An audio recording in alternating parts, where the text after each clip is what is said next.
नमस्कार दोस्तों, online class के इस पते पर आपका हार्दिक स्वागत है। और आज हम अध्ययन करेंगे राजस्थान के प्रमुख राजवंश कि कौन से राज्य में कौन से राजवंश का राज रहा है, तो कितने शासक में। कई बार क्या होता है, कई के कुछ सवाल ये होते हैं कि हमें जिस राज्य में जितने राजाओं ने राज किया उन राजाओं के नाम हमें याद नहीं रहते और काल हमें याद नहीं रहता, शासनकाल याद नहीं है। तो दोस्तों याद सब कुछ करना है, याद सब कुछ होता है। बात यह है कि याद करने की क्षमता बनानी पड़ती है। किताब लेके जितने घंटे बैठे रहोगे, बार बार जितना रिपीट लगाओगे तो वो चीज आपको याद हो जाएगी। तो देखो दोस्तों, आज हम बात करेंगे प्रतिहार, गुर्जर प्रतिहार वंश। गुर्जर प्रतिहार वंश, गुर्जर प्रतिहार वंश कि राजस्थान में दो शाखाएं रही हैं। एक तो मंडोर, कौन सी? एक तो मंडोर रही है, ठीक है, और एक रोस्तो रही है जालोर।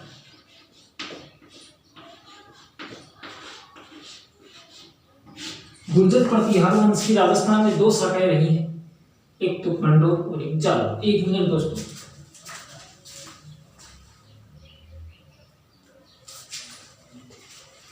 गुर्जर प्रतिहार वंश की राजस्थान में दो शाखाएं रही हैं, एक तो मंडोर रही है, एक जालोर रही है। यहाँ पे प्रतिहारों का राज था।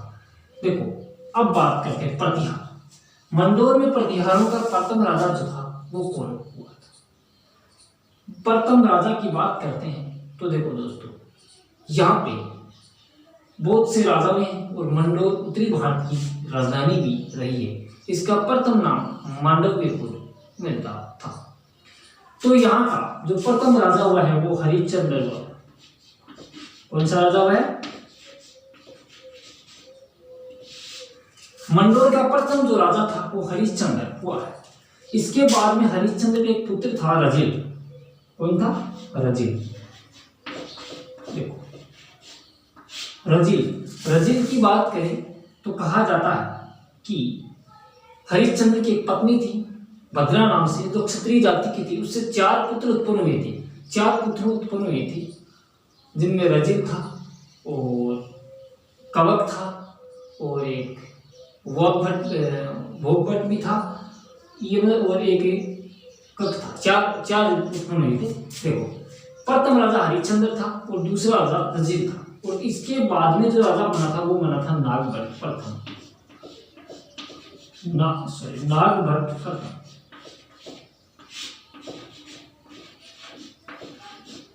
इसके बाद बना था नागभट्ट प्रथम। देखो और नागभट्ट प्रथम के बाद में दोस्तों एक राजा बना था वो था सिल्लू। ठीक है। तो इसके बाद में एक राजा बना था वो था कर। कौन सा राजा था? कर। इसके बाद में एक राजा बना था बाऊ, और इसके बाद में एक राजा बन गया था कपूर। अटपटे नाम लग रहे हैं आपको, लेकिन 1 या 2 बार पढ़ोगे तो आपको याद हो जाएंगे। बात कर लेते हैं मंडोर प्रतिहार वंश ने जहां शासन किया उस मंडोर में राजा हुए हैं। 1 नंबर राजा हरिश्चंद्र, 2 रजिल, 3 नागभट्ट, 4 सिल्लुक, 5 कक और 6 नंबर बाऊ और 7 नंबर कपूर। ये राजा देखो कर्म से राजाओं का नाम। जैसे मुझे तो नींद में ही पूछ ले कि मंडोर प्रतिहार का 3 नंबर का राजा कौन सा हो, तो मत उत्तर दे दूंगा कि नागभट्ट प्रथम हुआ है। आप भी उत्तर दे दोगे मेरी तरह, लेकिन आपको पढ़ना होगा। इसके लिए क्या करना? पढ़ना होगा। देखो ये जो बाउक है इसमें एक लेख है, इसका एक लेख है। कौन सा? 837 में एक प्रशस्ति है। 837 में एक प्रशस्ति थी जिसमें प्रतिहार वंश का वर्णन मिलता है। और ये जो प्रशस्ति है ये मंडोर में लगी हुई थी, उससे कालांतर में जोधपुर की कोर्ट में इसे लगा दिया गया है। और ये कक जो है इसने 2 लेख उत्कीर्ण करवाए थे। कौन से? घटियाल लेख। घटियाल लेख। और जो घटियाल जो लेख है ये ऐसे तो 861 ईस्वी का है, और दूसरा जो घटियाल शिलालेख है उसका अंतिम श्लोक इस खुद के द्वारा लिखा गया, जिससे इसकी विद्वता प्रकट होती कि विद्वान था। देखो ये 861 ईस्वी का है, लेकिन गोपीनाथ शर्मा गोपीनाथ शर्मा इसको 810 ईस्वी का मानता है। गोपीनाथ शर्मा के अनुसार इसको गोपीनाथ शर्मा गठियाल बेले को 810 ईस्वी का मानता है, बल्कि ये है 861 ईस्वी का। बहुत से राजस्थान के ऐसे इतिहासकार हैं जिन्होंने बीच में टांग जरूर उड़ाई है और एक अलग डेटों का प्रमाण दिया है। ठीक, ये हो गया मंडोर प्रतिहार वंश। अब देखो जालोर प्रतिहार वंश।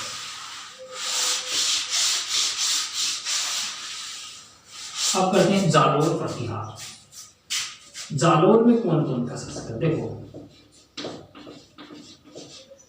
जालोर में पहले शासक रहा था किसका?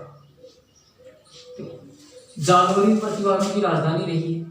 ठीक है, और जालोर में प्रथम जो शासन तो रहा था, देखो जालोर का प्रथम नाम जाबालीपुर था और महाकवि मार्ग की जन्म स्थली रही है, और जब महर्षि जाबाली की तपोभूमि भी रही है। ठीक, और जाल वृक्ष के अधिकतर होने के कारण इसका नाम जाल पड़ा। और यहाँ पे गढ़ था सोनगढ़, और उसका अवशेष है सोनगढ़ा चौका। देखो जालोर का पहला जो राजा था वो था नागभट्ट फड़का। अब कोई ये पूछेगा आपसे, सन पूछे कि नागभट्ट प्रथम कब राजा बना था जालोर का, तो देखो ये कब बना था? ये बना था 730 ईस्वी में।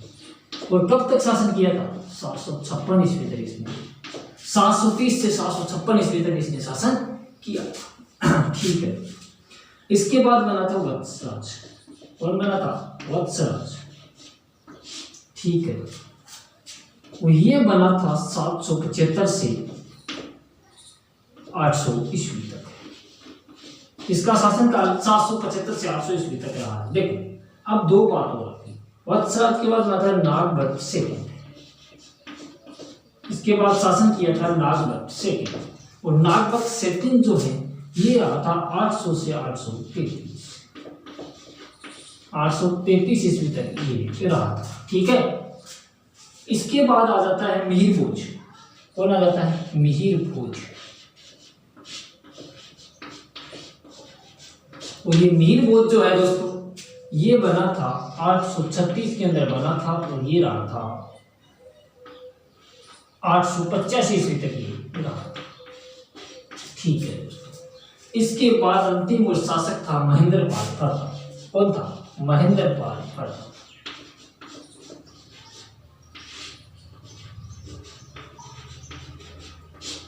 महेंद्र पाल प्रथम, और ये राजा था रहा था 885 से 910 ईस्वी तक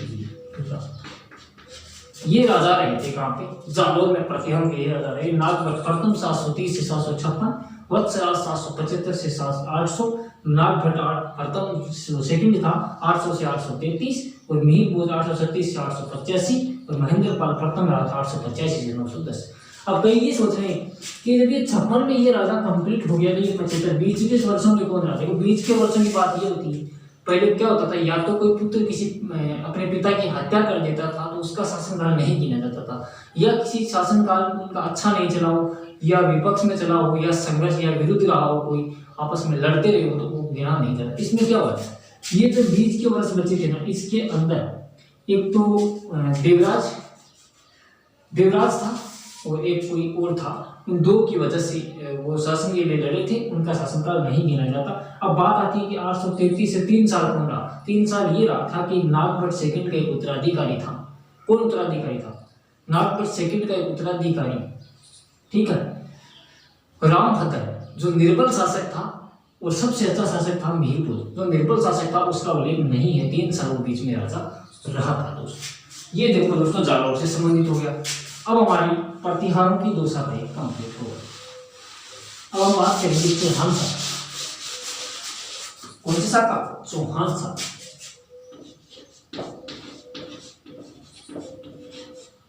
चौहान देखो कहां कहां है। चौहान रहे सांबर के अंदर। एक तो चौहान सांबर के अंदर है, तो सांबर में जो था, सांबर का या बोल दो तो या सपादलक्ष बोलो, सपादलक्ष, आप सपादलक्ष बोलो अकेले। सपादलक्ष का जो प्रथम राजा था, इसकी स्थापना हुई थी 551। और प्रथम जो राजा था वो था वासुदेव।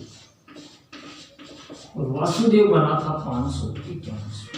एक ही डेट महत्वपूर्ण है 551, वासुदेव की ज्यादा चौहान है, चौहान की ज्यादा आती है एग्जाम से संबंधित क्वेश्चन, बाकी की डेटें आपको नहीं पूछी जाती। वासुदेव 551 इसमें। इसके बाद बना था गुहक प्रथम, गुहक प्रथम 551। इसके बाद बना था गुहक प्रथम, फिर बन गया था चंदनराज, चंदनराज। इसके बाद बना था सिंहराज, फिर बन गया था विग्रहराज द्वितीय, विग्रहराज द्वितीय। इसके बाद दोस्तों राजा बना था दुर्लभराज द्वितीय,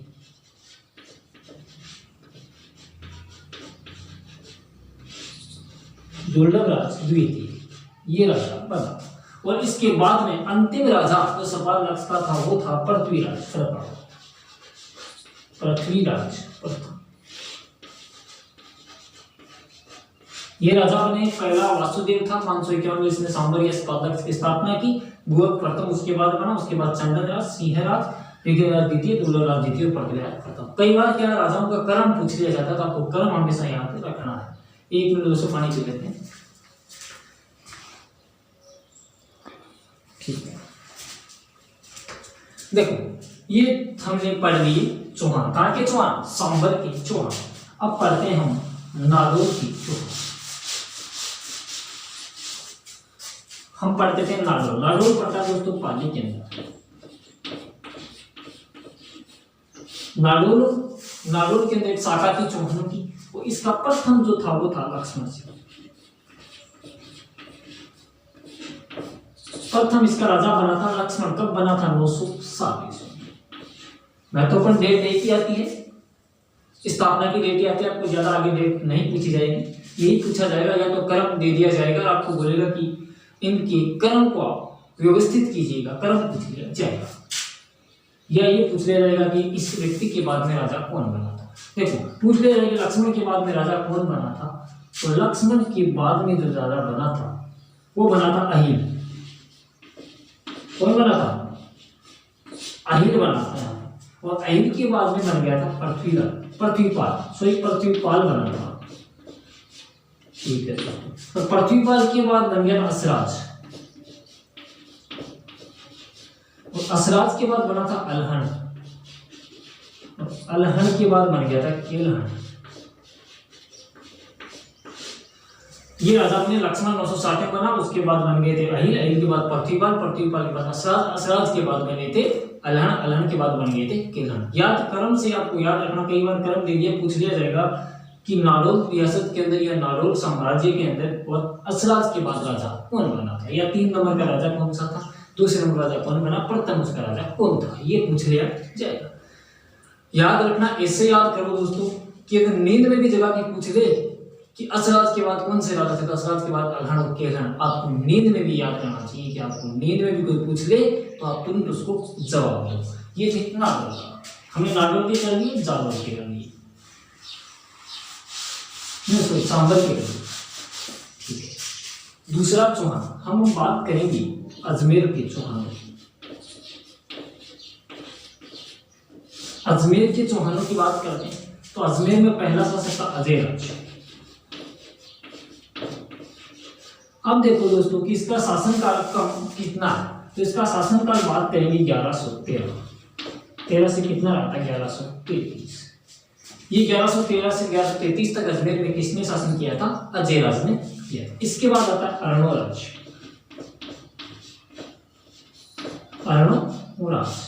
अर्णोराज ने शासन किया था 1133 से 1150। 2 शासनकाल अच्छी तरह से चले थे, अच्छा शासनकाल इनका माना जाता है। तीसरा शासनकाल है विग्रहराज चतुर्थ। विग्रहराज चतुर्थ जिसे कवि बांधव बोलते हैं, कटी बांधव बोलते हैं, विसल देव बोलते हैं, वो यही कवि है। ये इनका रहा है, इनका तो शासनकाल रहा 1153 से रहा है 1163।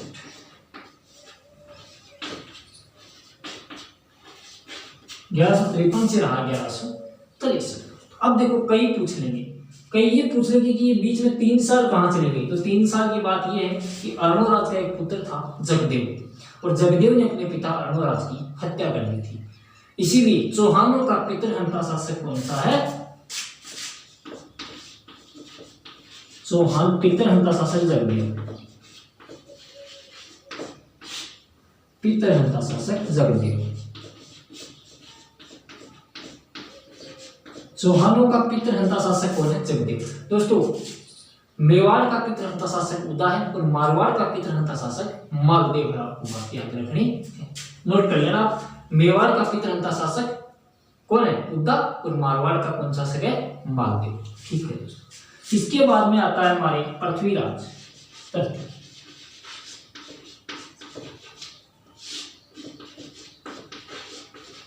इनका शासनकाल दोस्तों बताया जाता है 1177 से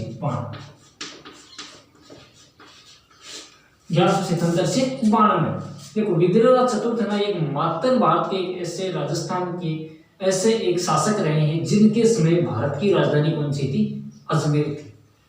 और अर्णोराज ने आनासागर झील का भी निर्माण किया, अजय सिंह ने इसकी अजमेर की स्थापना की थी, और पृथ्वीराज तृतीय जो है 1192 में इनके कार्यकाल में प्रसिद्ध जो युद्ध रहा है वो युद्ध हुआ था तराइन का युद्ध। 1191 और 1192 में 2 युद्ध हुए थे।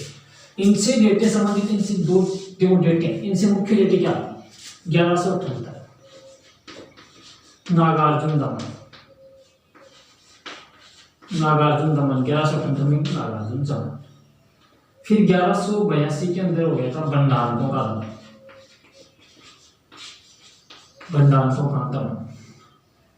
बंडांतों का दमन। ठीक है। फिर 1182 में ही इसमें होते महलवा विजय,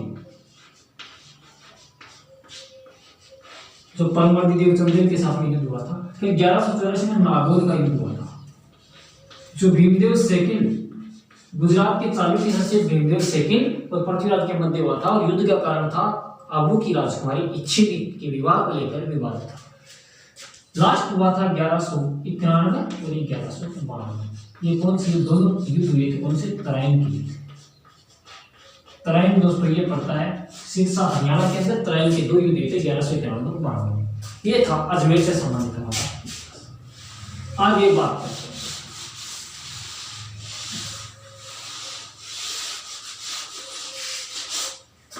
चौहानों से हमने कौन सा कर लिया? अजमेर कर लिया, सपाटनक्स कर लिया, और हमने जालोर कर लिया। और इसके बाद जालोर में अब करेंगे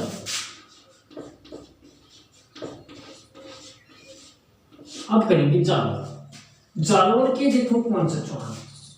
जालोर के अंदर चौहान पहला चौहान था वो था कीर्तिपाल, और ये था 1191 1181 में।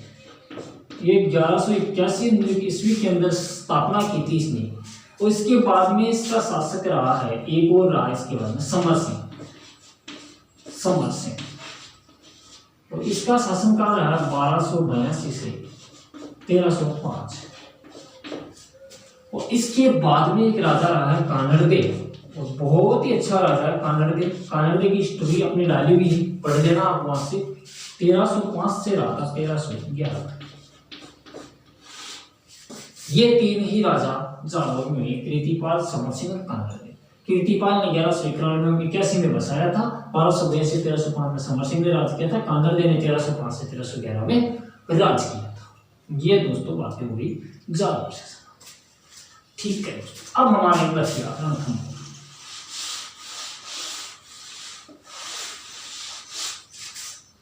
रणथंभौर। कौन सा? रणथंभौर। रणथंभौर की जो स्थापना की थी वो थी कि गोविंदराज। इसमें की थी गोविंदराज। और गोविंदराज कितना था? 1194 में की थी। इसके बाद इसका हुआ था